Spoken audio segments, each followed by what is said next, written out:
In fact, that electronic money is already here. In fact, that electronic money has already taken control of the majority of transactions of involving big money.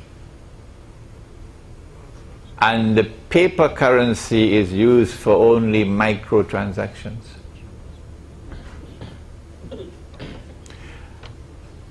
They will need to have something to replace the US dollar and the world of paper money. Whatever it is, they know what they have, but it'll be used for micro transactions. I think it's going to be a little cumbersome to use your debit card to buy roti canai. So you need some kind of tangible money for micro transactions. Well, then where are they going? From Bretton Woods, which has now collapsed, to a monetary system of electronic money where you don't need any printing press anymore. You don't need paper, you don't need ink. All you need is to type in and type out. It is a magnificent system of financial espionage, magnificently designed. I have to give credit where credit is due. Satan is sometimes brilliant. So they know how much money you have. They know how you're using your money. And they can, whenever it's convenient to them, shut down your account. And when they shut down your account, don't come to me. No, don't come to me and complain. Because the Qur'an tells us what is money. But where are they going with this financial Guantanamo called electronic money? I want to now suggest to you that I could not have had this insight into monetary economics, in which I began with the sterling pound to the US dollar and so on, without a branch of knowledge called Islamic eschatology, or the ilm of Akhir zaman. That I could not have penetrated the world of money without studying the subject of Dajjal, the false Messiah, and without studying Gog and Magog. I wrote Jerusalem in the Qur'an, which is there, 10 years ago. Jerusalem in the Qur'an probably qualifies as a textbook of Islamic eschatology. Jerusalem in the Qur'an has been translated to several languages, including Malay. It has become a bestseller. It has remained a bestseller for 10 years. It has been accepted by thousands who are convinced by the analysis. And yet I have failed. I've failed again and again and again and again, and I've failed miserably in convincing the world of Islamic scholarship. I have failed miserably in convincing the ulama, the shuyukh, the muftis. And I do not want to show disrespect for the scholars of Islam. So I have been forced to move on my own. And so from Jerusalem in the Qur'an we now have several other books which have emerged. I'm still working on the book on Dajjal. It is because of Islamic eschatology that I was able to recognize, it must have been about less than a year ago, I realized that Israel will have to bring back gold and silver as money.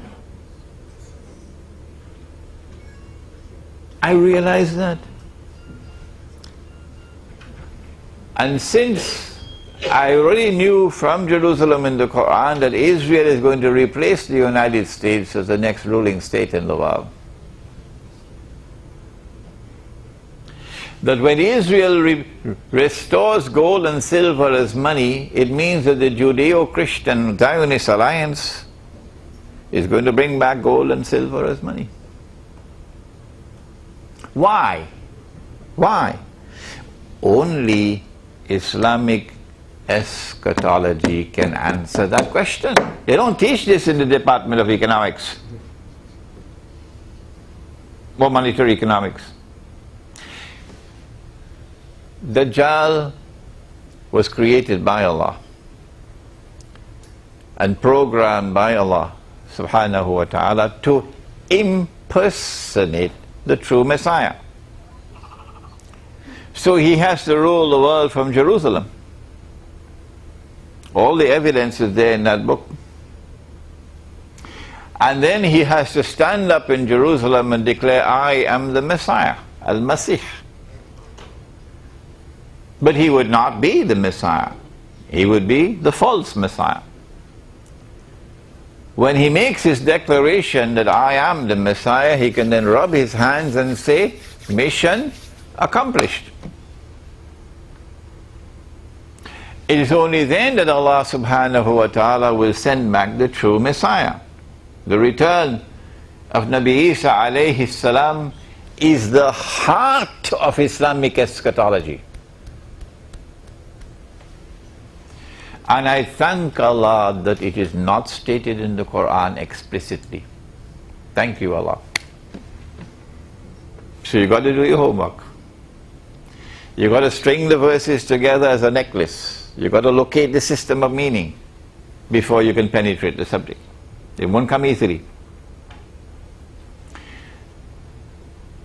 In order for Dajjal to successfully complete his mission of impersonation and convince the Jews that he is the Messiah, he's got to bring back gold and silver as money. Oh yes.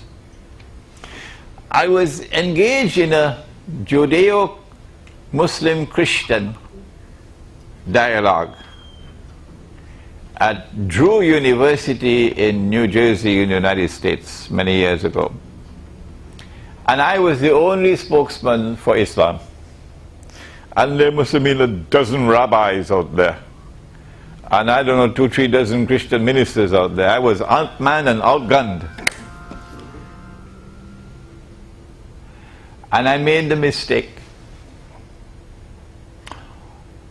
And as soon as I made the mistake, they jumped on me. They were so happy to correct me. And I'm glad that they corrected me. I said that when Jesus entered the temple, he found them engaged in riba. And he cursed them. And he overturned their tables. And he chased them out of the temple. And he said, you've taken the house of God and transformed it into a den of thieves. And the riba was lending money on interest. Oh my gosh, they jumped on me. They said, Imran, let us explain to you because you don't know. The temple had to mint its own coins, Imran, because the Roman money had graven images on it, and that was not kosher. Kosher, halal. And so when the people brought the animals to the temple for zabiha, you know you're not allowed to do it yourself, huh? Only a rabbi could do it. You want to eat some mutton, the rabbi has to do the zabiha. You got to pay the rabbi. They could not pay with Roman money because that was haram because of the graven image.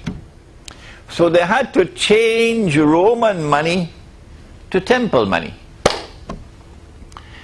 And the money changers were ripping them off. That is the explanation, Imran. So I sat down and I bowed my head and I accepted the correction. But thank you for having corrected me, because now I know why Dajjal will have to mint gold and silver. Because in order for him to convince the Jews that he is the Messiah, he has to bring back that money which the temple and the Jews considered to be kosher. And that is gold coins and silver coins without any graven image. 2 weeks ago, or was it 3 weeks ago, the state of Utah in the United States, the House of Representatives, perhaps it's called, enacted legislation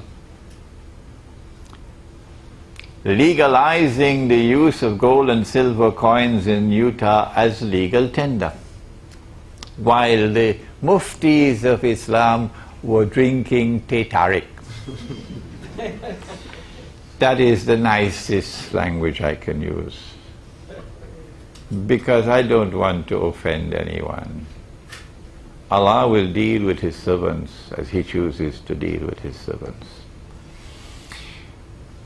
All that remains now is for the governor to sign the legislation, and gold and silver will become legal tender in Utah. When that happens, and I'm sure it will happen, because if the governor does not sign it, they will ship him out faster than Federal Express. Oh yes, that is Utah. There will be other states in the United States which will want to follow. So Barack Obama will have to respond, and I'm waiting to see his response. The Federal Reserve will have to respond, the Treasury Department will have to respond, and the International Monetary Fund will have to respond. And so I'm waiting to see their response.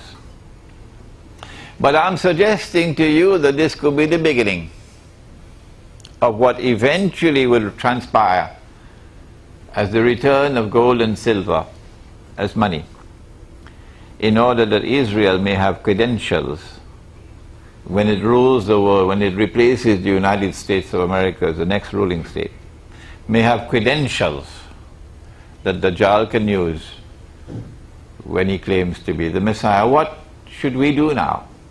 Islam and the international monetary system. When you have abandoned the Qur'an and the Sunnah,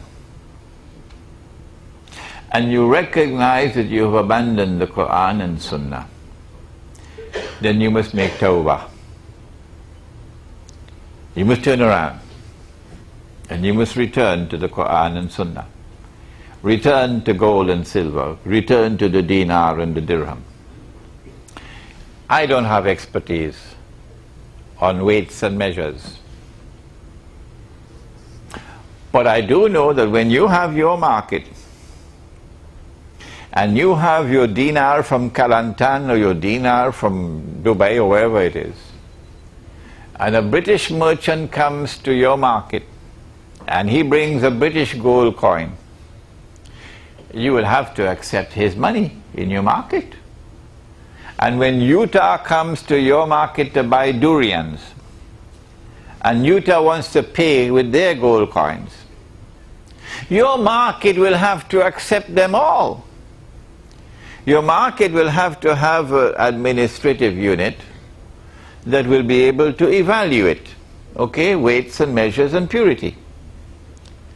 So I cannot for the life of me understand the insistence of declaring only one particular weight and one particular measure and one particular purity as the dinar, and all the rest are not dinars.